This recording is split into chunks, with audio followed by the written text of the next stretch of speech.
What do you make of how this process played out? And are you confident that there is no way to stand in the way of Vice President Harris being the nominee? It seems like she's getting all these state party endorsements. I am not confident at all because, as it was laid out earlier, I do know that, behind closed doors, while I won't name names, that there were people that were absolutely like, it can't be the vice president. So in one breath, they were saying, the president needs to be out. In the next breath, they were also saying it can't be her.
The Democratic Party will be taking a historic gamble if it turns to Vice President Kamala Harris to become its presidential candidate.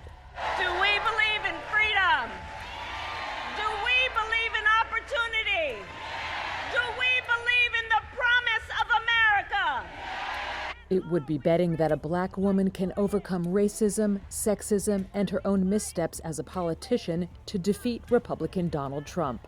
The focus turns to Harris after President Joe Biden, in a historic move, ended his re-election campaign on Sunday as fellow Democrats lost faith in his mental acuity and ability to beat Trump.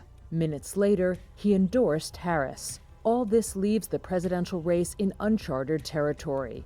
In more than 2 centuries of democracy, American voters have elected only one black president and never a woman, a record that makes even some black voters wonder if Harris can crash through the hardest ceiling in U.S. politics. Well, this here is the one. The most existential, consequential, and important election of our lifetime. Harris would face other big challenges. If promoted to the top of the ticket, she would have barely 3 months to campaign and unite the party and donors behind her. Yet many Democrats are excited about her chances.